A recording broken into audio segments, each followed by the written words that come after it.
বিজয় টিভিতে সংবাদ প্রচারের পর বদলে গেছে ১০ বছরের শিশু জুনায়েদের জীবন। অভাবের তাড়নায় যেই হাতে ভ্যানের হ্যান্ডেল ছিল, সেখানে এখন শোভা পাচ্ছে পাঠ্য বই। সংবাদটি প্রচারের পর দেশ বিদেশ থেকে অনেকেই সাহায্যের হাত বাড়িয়ে দিয়েছেন। তবে এই আর্থিক সহযোগিতায় কতদিন তার পড়াশোনা চলবে তা নিয়ে এখনও শঙ্কিত শিশু জুনায়েদ। কুষ্টিয়া প্রতিনিধি রিয়াজুল ইসলাম সেতুর পাঠানো তথ্যচিত্রে বিস্তারিত ডেস্ক রিপোর্টে।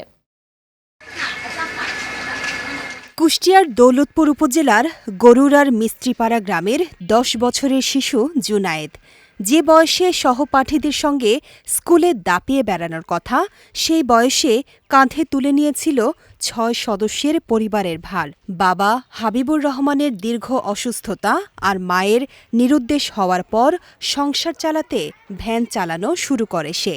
অভাবের কারণে বিনা চিকিৎসায় গত ঈদুল ফিতরের দিন মারা যান তার বাবা। গত ৬ মে বিজয় টিভিতে জুনায়েদের এই জীবন সংগ্রামের সংবাদ প্রচারের পর তা নাড়া দেয় হাজারো মানুষের হৃদয়ে। প্রতিবেদনটি দেখে দেশ ও বিদেশের বিভিন্ন প্রান্ত থেকে সাহায্যের হাত বাড়িয়ে দেন অনেক হৃদয়বান ব্যক্তি। ক্ষুধার যন্ত্রণায় না থাকতে পারি, বাবার ভ্যান, তখন দাদির সাথে ভ্যানের চাবি নিয়ে তখন বাবার ভ্যান রাস্তায় নিয়ে বের হলো। এখন এইভাবে তো তাদের দিন চলে না।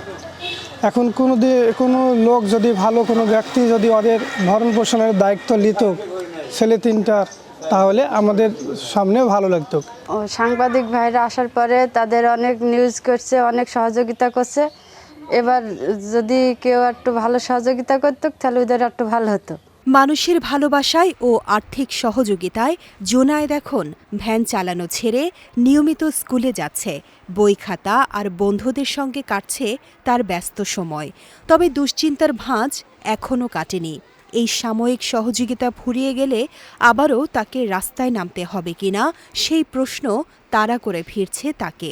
আমার বাবা মরার পরে তার নাকি ভ্যান চালাতো, সংসার খাওয়া ছিল না, তার নাকি বাবা মরতে ভ্যান চালাতো, তার নাকি আমার 3 ভাই বোন স্কুল যাওয়া আসতো না।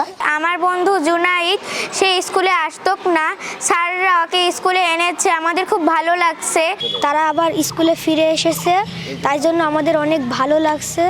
ও হচ্ছে ভ্যান চালিয়ে বেড়াতো, স্যার ম্যাডামরা ওকে হচ্ছে স্কুলে নিয়ে এসেছে। পরিবারের বাকি সদস্যদের মুখে খাবার তুলে দেয়া আর নিজের পড়াশোনা চালিয়ে নিতে স্থায়ী কোনো সমাধান বা সরকারি পৃষ্ঠপোষকতার স্বপ্ন দেখছে জুনায়েদ। তিনটা নাতি নাতনির যদি ভালো ব্যবস্থা যদি হতো, তাহলে ছেলেকড়ানকে ভালোভাবে খাওয়াতুক, পড়াতুক, তারপরে আমরা তখন মরে যেতুক, মরে গেলে কবরেও শান্তি থাকতো।